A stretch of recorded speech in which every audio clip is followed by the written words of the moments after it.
If someone had told me that the two people I trusted most in this world would betray me in the cruelest way possible, I would have laughed. I would have said, not Daniel, not Sophie, never them. But I was wrong. Let me start from the beginning, so you'll understand how everything fell apart. Daniel and I met in college. He wasn't the loudest guy in the room, but he had this calm charm that drew people toward him. Tall, with kind eyes and a smile that made me feel safe. He was the type who remembered little details about me, like how I hated olives on pizza or how I always carried a notebook in my bag. We started dating in our final year, and by the time we graduated, I was convinced he was the one. He made me believe in love stories that lasted, in marriages that didn't crumble. When he proposed 2 years later, under a sky full of stars at my favorite beach, I said yes without hesitation. My best friend Sophie was the first person I called that night. Sophie and I had been inseparable since high school. She was bold, outgoing, and always the life of the party, the opposite of me, really. Where I was cautious, she was daring. Where I was soft-spoken, she was fiery. But somehow, we balanced each other. She screamed with excitement when I told her Daniel had proposed. Finally, she said, you two are perfect together. I can't wait to help plan the wedding. And she did. She was there for every little detail, dress shopping, cake tasting, even helping me pick the flowers. I used to joke that she was more excited about the wedding than I was. The first few years of marriage were good. Daniel was attentive, hardworking, and loving. We weren't rich, but we had enough. We built a life filled with small joys, Saturday morning pancakes, movie nights on the couch, long walks where we talked about everything and nothing. But slowly, things started to change. At first, it was subtle. Daniel coming home late from work, saying he was swamped with deadlines. His phone, which used to sit casually on the table, was suddenly always in his pocket or face down. When I asked, he brushed it off. I just don't want to be distracted by notifications, he said with a smile. I wanted to believe him. I wanted to hold on to the picture of the man I married, the man who loved me, who promised me forever. Then Sophie started showing up more often. Not that it was unusual. She had always been a constant in my life. But now she seemed to come around when Daniel was home, laughing at his jokes a little too loudly, leaning a little too close. I noticed the way her hand brushed his arm when she talked, the way he smiled at her in a way that felt different. I told myself I was imagining it, that I was paranoid. After all, Sophie was my best friend. She knew all my secrets, my fears, my dreams. She was like a sister to me. Why would she ever betray me? But deep down, a gnawing suspicion began to grow. One night, while Daniel was in the shower, his phone buzzed on the nightstand. Normally, I would never touch it. I believed in trust. But something inside me whispered, check it. My hands shook as I unlocked his phone. I knew his passcode, of course. There it was. A message from Sophie. Can't stop thinking about last night. When can I see you again? My breath caught in my throat. The world around me blurred. My heart pounded so loudly, I thought it might burst out of my chest. I scrolled up, desperate and terrified all at once. More messages. More proof. Jokes, secret plans, stolen moments.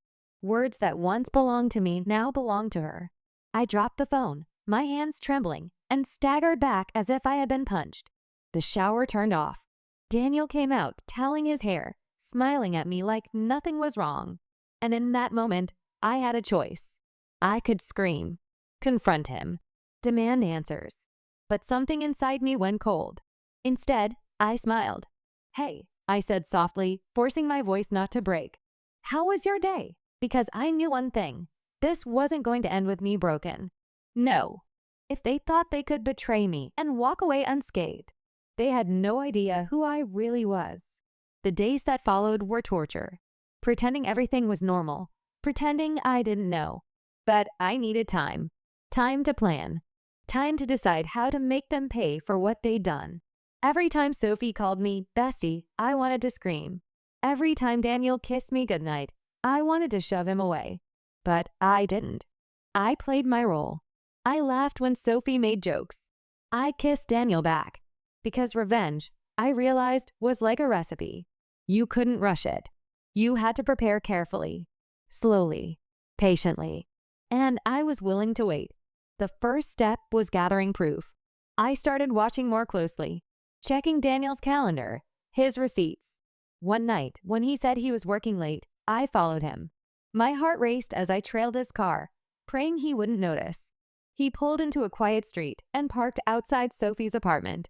I sat there in my car, gripping the steering wheel so hard my knuckles turned white, watching him walk inside like he belonged there. I stayed until the lights went out, and in that darkness, something inside me snapped. They thought they were clever. They thought I was blind. But I was done being the quiet, trusting wife. They had destroyed my marriage. They had destroyed my friendship. Now, I was going to destroy them. And as I lay in bed that night, staring at the ceiling while Daniel slept peacefully beside me, I whispered to myself, "You'll both regret this. I'll make sure of it." But I had no idea just how far things would spiral, or how shocking the truth I was about to uncover would be. Because betrayal was only the beginning. And my revenge? It would leave them frozen in shock. What I discovered next would change everything, and it was far worse than I ever imagined. Conflict begins. I remember standing there in my kitchen, staring at the text messages on my phone. My hands trembled, and my heart pounded so loudly I thought it might explode. My husband, Daniel, the man I trusted with my life, was texting my best friend, Clara. And it wasn't just casual chatting. It was intimate, flirty, secretive, the kind of messages a husband should never send to anyone but his wife. I sat down heavily, my knees barely holding me up. My mind raced. Could it be a mistake? Could Clara have borrowed someone's phone? Could this be some sick prank? But deep down, I knew. I knew. That evening, Daniel walked in from work, his tie loosened, his hair slightly messy, his cologne filling the room. Normally, I'd greet him with a kiss, but that night I just watched him, observed every move. "Hey, babe," he said casually, putting his briefcase down. "How was your day?" I forced a smile. "Fine. Yours?" "Busy as always." He leaned down and kissed my forehead just like every other day. But this time, I noticed something different. His eyes didn't linger. His voice lacked warmth. And for the first time, I questioned, had all those forehead kisses been empty gestures all along? Later that night, while he showered, I picked up his phone from the nightstand. My hand shook, but my determination was stronger than my fear. The messages were still there. "Daniel, can't stop thinking about last night. Clara, you're dangerous, you know that?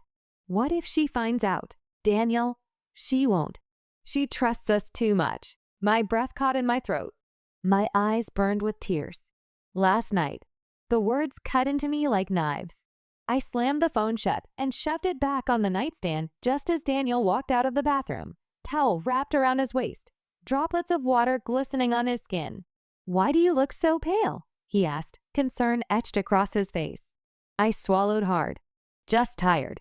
Inside, I wanted to scream. How could you? With Clara of all people? My best friend.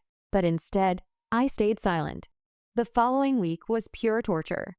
Clara came over twice, smiling innocently, acting as though nothing was wrong. She brought me cookies one afternoon, and I wanted to smash the plate in her face. But I didn't.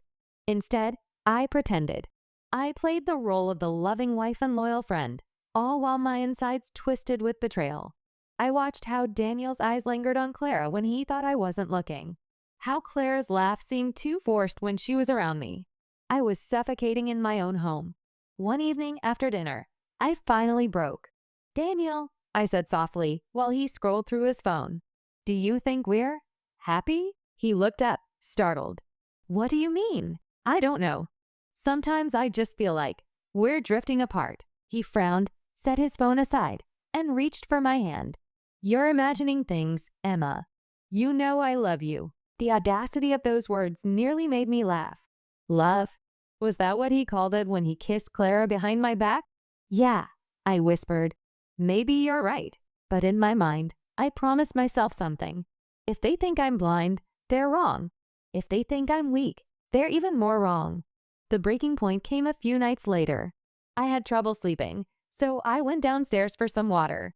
That's when I heard it, Daniel's voice. Low, secretive, on the phone. I froze at the bottom of the stairs, clutching the railing. Yes, I'll see you tomorrow, he whispered. I can't wait either. A pause. Of course I love you. You know that. My world shattered again. And this time, there was no doubt. He wasn't talking to a colleague. He wasn't talking to a random friend. He was talking to her, my so-called best friend. I wanted to storm into the living room and rip the phone from his hand. I wanted to scream at him, to throw his betrayal in his face. But instead, I tiptoed back upstairs, because at that moment, anger turned into something else. Something darker. Revenge. If Daniel and Clara thought they could play me for a fool, they were about to learn just how dangerous a betrayed woman could be. The next morning, I looked at myself in the mirror. My face was pale, my eyes puffy from crying, but behind that broken reflection was a new woman, one who wouldn't cry anymore. I put on my makeup, fixed my hair, and smiled. Because if Daniel could wear a mask, so could I. When Clara came over later that week, I hugged her tightly. I'm so glad I have you, I said, forcing tears into my eyes. She hugged me back, guilt flickering across her face for the briefest second. But then she smiled sweetly. Of course, Emma. Always, always. The word burned like acid. But I smiled, because she had no idea I was already planning my move. That night, lying beside Daniel, I whispered in the dark, I don't know what I'd do without you. He kissed my forehead. You'll never have to find out. And as his breath slowed into sleep, I stared at the ceiling, my mind racing. They thought they were clever. They thought I was naive. But soon, very soon, Daniel and Clara would realize that the woman they betrayed wasn't weak at all. I was patient. I was calm. And I was dangerous. And as I lay there, a plan began forming in my mind. A plan so devastating, so unforgettable, that when it was over, Daniel and Clara would wish they had never crossed me. Betrayal revealed. The plan was simple. At least in my head. I wouldn't confront them with screaming and tears. No, that would give them power, make them think they had broken me. Instead, I would expose them, strip away the masks they so carefully wore. And the perfect opportunity came faster than I expected. One Saturday afternoon, Clara invited us to a small friends gathering at her house. Daniel insisted we go. It'll be fun, he said, kissing my cheek. You never go out anymore. Besides, Clara really wants us there. Oh, I bet she did. I smiled sweetly. Of course. I'd love to. But deep down, my heart was pounding. This was it. The night of the party, I dressed carefully. A soft red dress, not too flashy, but enough to remind Daniel what he was risking. Clara greeted us at the door with her wide smile and a too-tight hug. Emma, you look amazing, she gushed. Thank you, I said calmly. So do you. Inside, music played, laughter filled the air, and drinks flowed. To anyone else, it was just a casual evening. But to me, it was a battlefield. I watched them carefully. The way Daniel leaned in too close when Clara whispered something. The way her hand lingered on his arm for a fraction of a second too long. To others, maybe it looked innocent. To me, it was poison. And that's when I slipped away to the kitchen. I opened my phone and pressed record. When I returned, I joined their conversation as if nothing was wrong, setting my phone subtly on the counter behind a vase. The camera was angled perfectly at them. Clara, I said with a warm smile, you and Daniel seem so close lately. It makes me happy to know you're such good friends. Clara's eyes flickered nervously for just a second, but Daniel laughed. Of course. She's like family. Family. The word made bile rise in my throat. I sipped my drink and pretended to be oblivious. As the evening went on, the alcohol loosened their tongues. Guests started leaving until finally, it was just the three of us. Emma, why don't you head home early? Daniel suggested, almost too casually. You've looked tired lately. I'll stay and help Clara clean up. The audacity nearly made me choke. He wanted me to leave, so he could stay with her. I tilted my head, smiled, and said, actually, I'd love to help too. It'll be fun. I saw their faces fall. Just slightly, but enough. While washing dishes, Clara accidentally dropped a glass. Daniel rushed to her side instantly, grabbing her hand. Are you okay? He asked, panic in his voice. I froze. He had never rushed to me like that. Not even when I burned my hand once cooking dinner. Clara blushed, their eyes locking for a second too long. And my phone captured everything. That night, when we finally got home, Daniel collapsed on the couch. "You shouldn't drink so much," I teased lightly, hiding my storm of emotions. He chuckled. "I'm fine. You worry too much." I sat across from him, studying his face. The man I once adored now looked like a stranger. "Daniel," I said softly, "do you love me?" He looked surprised. "Of course I do. Why would you even ask that?" I swallowed my fury. "Just wondering." But inside, I whispered to myself, "Not for long." The next morning, while Daniel showered, I sent the video from last night to my laptop. I watched it over and over, my heart breaking each time. His hands on her, her blush, their stolen glances. But with every replay, my tears dried. My sadness hardened into steel. They thought they could betray me in secret. Soon, their secret would become their curse. The opportunity for the grand reveal came 2 weeks later, my wedding anniversary. Daniel had forgotten, of course. He claimed he was working late, but I already knew where he'd be, at Clara's. So I prepared. I invited a few close friends over under the pretense of a small anniversary dinner. I even invited Clara. She hesitated, but Daniel convinced her it would be fine. When they walked in together, side by side, my heart nearly burst out of my chest. But I kept smiling. The dinner was elegant. Laughter, candles, wine. Daniel was relaxed. Clara kept up her mask, and the guests had no idea what was about to unfold. Until I stood up. Before dessert, I said, my voice steady, I want to show everyone something special. A little memory. I turned on the TV and pressed play. The video from Clara's house filled the screen. Daniel leaning in too close. Clara blushing. His hand on hers. Every detail, every stolen moment, displayed for all to see. Gasps filled the room. One friend dropped her glass. Another covered her mouth in shock. Daniel's face turned white. Clara's hand shook. "Emma," Daniel started. "Don't." I cut him off, my voice sharp as glass. "Don't you dare speak." The silence in the room was suffocating. Clara stammered. "It's not what it looks like." "Oh, it's exactly what it looks like." I snapped, tears brimming but refusing to fall. My husband. My best friend. Behind my back. Laughing at my trust. Daniel reached for me. Desperation in his eyes. "Please, Emma. I love you." It was a mistake. A mistake? My voice broke.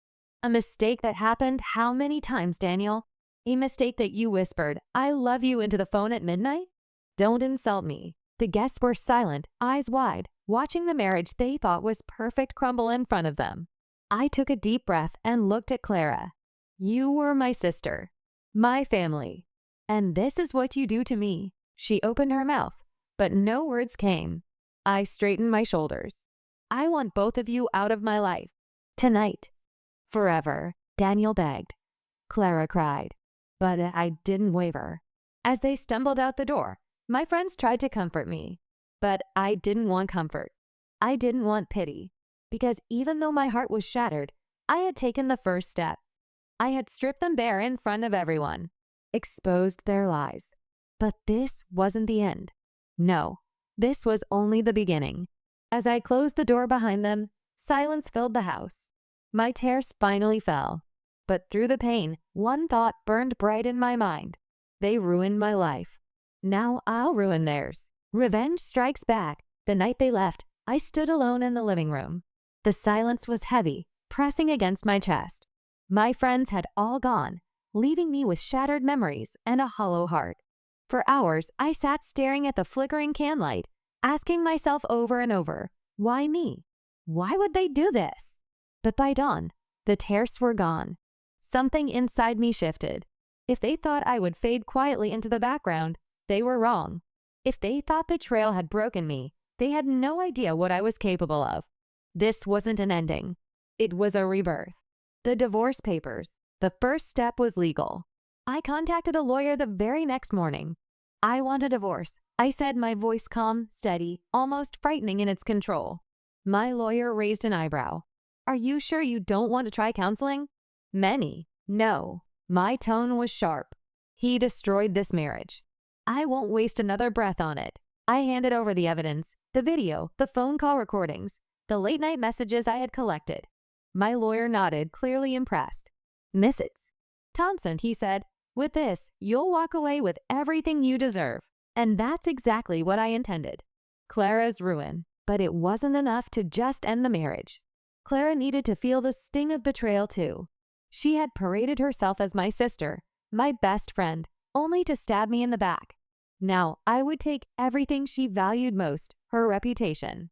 Clara worked as a teacher at the local school. Respected, admired, trusted.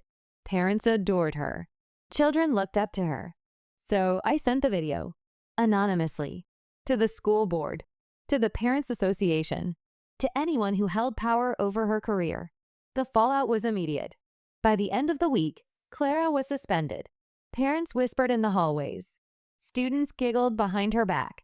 The woman who once wore a halo of admiration now carried the weight of shame everywhere she went.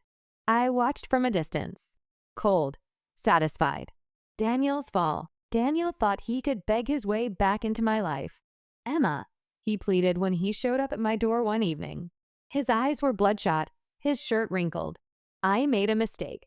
Don't throw away what we have. Please, I'll do anything. I looked at him for a long moment, then smiled faintly. You already did everything, Daniel. And that's why I'll never forgive you. I slammed the door in his face. But rejection wasn't enough.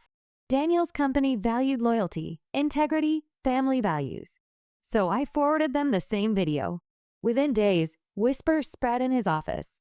His boss called him in. Promotions he'd been chasing slipped through his fingers. His coworkers looked at him differently, no longer with respect, but with disdain. I hadn't just broken his marriage. I had broken his future. A new beginning. Weeks turned into months. The divorce finalized swiftly. Thanks to the mountain of evidence, I walked away with the house, half his savings, and my dignity intact. Clara vanished from social circles. Daniel moved into a cheap apartment on the other side of town. And me? For the first time in years, I felt free. I started painting again, something I had abandoned long ago. My artwork, raw with emotion, caught the attention of a local gallery. Soon, I was selling pieces, building a name for myself. People admired me, not as someone's wife, not as someone's friend, but as me. Emma Thompson, survivor, artist, woman reborn. The final encounter, but fate wasn't done testing me. One rainy evening, months after everything, I ran into them both, Clara and Daniel. They looked broken. Clara's hair was unkempt, her eyes hollow. Daniel had lost weight, his clothes hanging loose. They froze when they saw me, as if facing a ghost. Emma, Daniel whispered, please, can we talk? Clara's voice trembled. I'm so sorry. I never meant to hurt you. I don't even know why I did it. I lost everything. I stood there, umbrellas shielding me from the rain, staring at the two people who had once meant the world to me. Part of me wanted to scream. Another part wanted to cry. But instead, I simply said, you both made your choices. And you both paid the price. I don't hate you anymore. But I'll never forgive you either. I turned, walking away, the rain washing over the silence they left behind. Epilogue. In the months that followed, life only got better. My art flourished. I found new friends who valued me for who I was. Slowly, cautiously, I even opened my heart to the idea of love again, this time with someone who knew my scars but saw beauty in them. I learned that betrayal can break you. It can crush your soul and shatter everything you thought was true. But it can also rebuild you. Stronger, fiercer, unstoppable. Daniel and Clara thought they had destroyed me. But in reality, they had created someone they could never touch again. Sometimes life's cruelest betrayals aren't the end of your story. They're the beginning of your greatest chapter.